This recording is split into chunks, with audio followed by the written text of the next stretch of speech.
극락세계의 보토와는 상응할 수가 없다는 거예요. 우리 중생들이 아무리 선업을 많이 닦고 수행을 많이 한다 하더라도 우리가 삼륜이 공한, 이 공성을 체득하지 못하는 이상 그게 유의법이라는 거예요. 유로의 공덕밖에 될 수가 없다는 거예요. 그 공덕으로 회왕에서 극락왕생한다는 건 인과가 매치가 안 돼요. 상응이 안 된다는 거예요. 왕생할 수가 없어요. 그렇게 해서는. 그럼에도 불구하고 회왕하면 왜 왕생할 수 있냐? 그게 바로 부처님의 원력으로 왕생하는 거예요. 네. 그래서 극락세계의 이 보토에 왕생하려면 우리 중생들이 나무아미탑을 부르면 되는 거예요.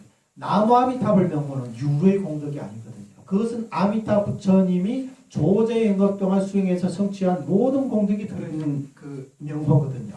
그래서 이것은 무로의 공덕이고 극락세계는 불생불멸의 열반의 경지라는 거예요. 그래서 우리가 왕생함에 있어서 우리가 가장 쉽게 왕생할 수 있는 방법이 나무아미탑을 부르는 거. 그러니까 수행을 하면서 연불을 하면서도 아직까지 내가 공부가 아직 안 돼 있어. 아직까지 번뇌가 많아. 아직까지 뭐가 안 돼 있어. 뭐가 안 돼 있어. 그래서 내가 왕생하지 못할, 아마 이래서는 왕생하지 못할 거야. 그런 생각을 왜 가지겠어요?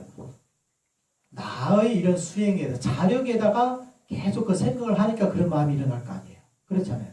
내가 없다면, 나를 버리고 완전히 부처님의 본원에게 맡긴다면 그런 생각이 들 필요가 없는 거죠. 그렇죠? 육자명호. 번뇌가 있든 없든 육자명호의 공덕은 항상 그대로거든요. 부처님의 공덕이에요.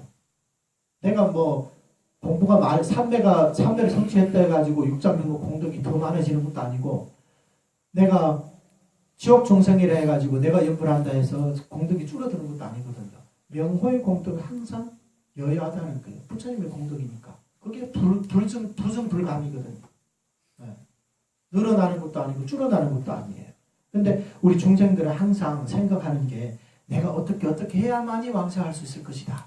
스스로 자꾸 이렇게 조건부를 다는 거거든요. 그러다 보니까 그게 오히려 장애가 된다는 거예요. 그래서 여기 뒤에 보면 4번을 보세요. 4번을 보면 무량수경의 내용인데 겸손하고 공경스러운 마음으로 듣고 받들어 실천하는 이는 뛸 듯이 크게 기뻐하지만 교만하고 게으른 자는 이 법을 믿기 어렵다. 그러니까 일단은 이 정토를 받아들이려면 겸손하고 공경스러운 마음으로 이것을 실천해야, 받들고 실천해. 어떻게 실천하냐? 일양천념을 해야 된다. 그런데 교만하고 게으른 사람은 이것을 받아들이기 힘들다. 교만하죠. 왜 교만하냐? 명호가 불러서 어떻게 왕성해? 나처럼 이것도 해야 되고 저것도 해야 되지. 나는 한번 경을 독송하면 나는 지금까지 경전을 몇 번 독송했고 나는 어떤 수행을 얼마나 많이 했고 내가 100일 기도를 몇 번 했고 1000일 기도를 몇 번 했고 이 정도는 돼야 왕생할 수 있지 않겠어? 이게 교만한 마음이라는 거예요. 왕생은 부처님의 본원력에 의해서 가는 건데 마치 내가 공부를 많이 해서 가는 것처럼 생각하지 않습니까? 그러니까 교만한 마음이라는 거예요.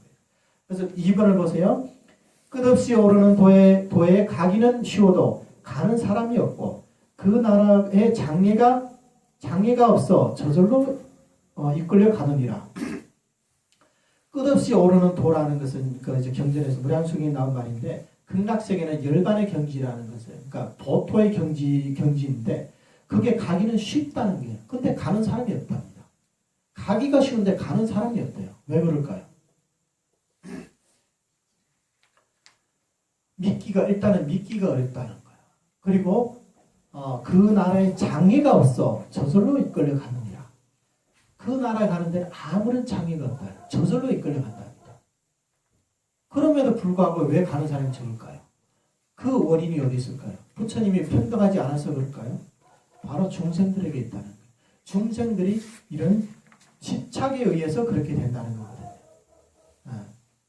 그래서 우리가 내가 어떻게 해서 왕생하는 것이 아니라 100% 부처님의 본원력에 맡기고 이렇게 연불을 하면 각자 근기에 맞춰서 이렇게 입으로 칭명연불을 하면 부처님의 서원이 허당하지 않기 때문에 우리가 어떤 사람이도 왕생할 수 있다는 거예요.